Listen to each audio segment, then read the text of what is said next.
Hello students, my name is Anita Sen, your science teacher from Shri Rama Bharti Public School. Today I will explain few topics from chapter Chemical and Chemical Changes. So let's start. Chemical changes. Now what are chemical changes? The changes where a new substance is formed. That is, chemical changes means always a new substance is formed which have different properties. So, a chemical change is a change in which a new substance is formed with different properties. And mostly the chemical changes are irreversible and permanent. Like now, the few examples I will show: rusting of iron, curdling of milk, spoilage of food, ripening of fruits. These are chemical changes. They are irreversible, they are permanent.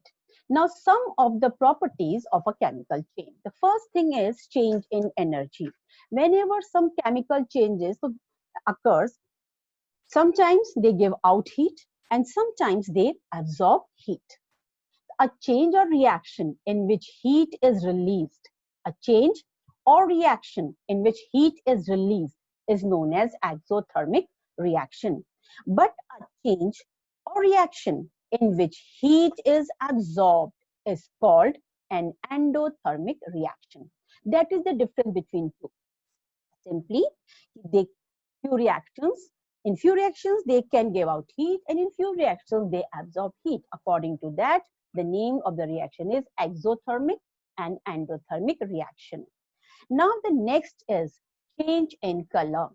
The color of the product may differ from that of the reactants.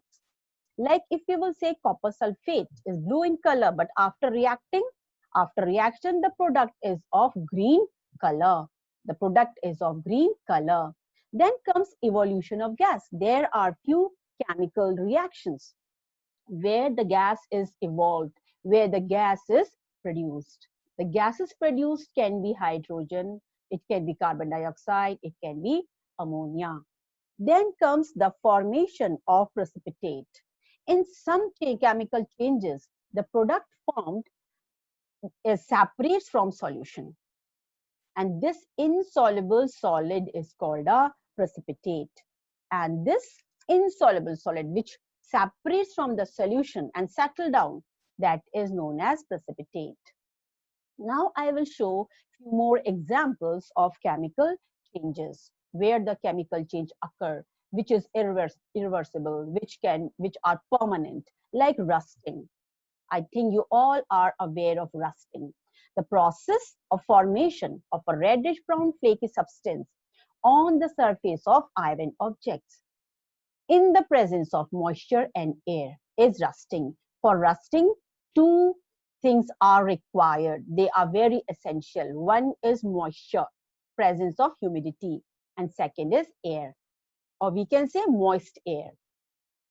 Now you can see I have written the equation also. Iron will react with oxygen in the presence of moisture. Moisture means water. Then the rust is formed, that is iron oxide, Fe2O3. Now, how this rusting can be prevented? The rusting can be prevented by using few methods like coating with oil and grease, coating with paint. When you will coat it with oil, grease, or paint, then the oxygen cannot come in contact with the iron. The moist air will not come in contact with the surface of the iron. So that is how the rusting can be prevented. Coating with other metal, where one metal is coated over another, like in galvanization, like in electroplating, where with the help of electricity, uh, uh, one metal is plated over other metal. Like iron sheets are galvanized with zinc, known as galvanization. Now the next is browning.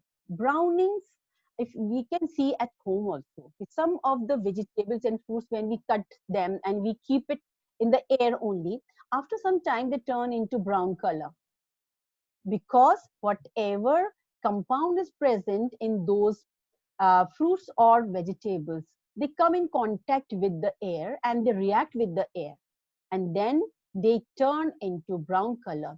That's why when we always cut potato or brinjal, we always dip them, soak them in water. Because when we soak them in water, then the pieces of these vegetables will not come in contact with air. So this is known as browning. Now comes the physical change.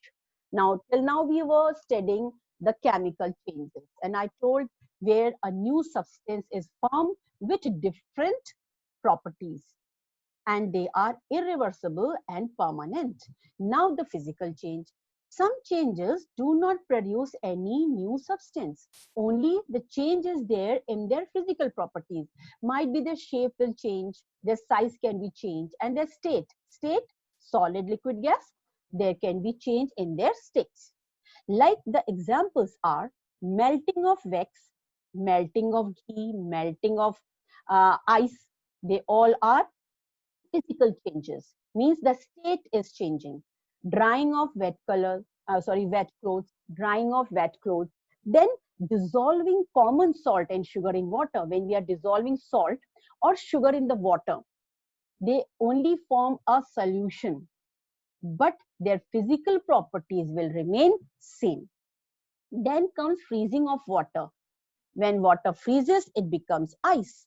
Only the state of the water is changed. From liquid, it's changed into solid. So these are the few examples of physical changes. One more is a good example of physical changes, crystallization. This is a very good example. The process of separating a pure substance in the form of crystals means the formation of crystals is crystallization. The process of separating a pure substance in the form of crystals. How? From a hot saturated solution by cooling it is called crystallization. And crystallization is a physical change. So, this is all for today. Time to say goodbye. Have a cheerful day. Bye.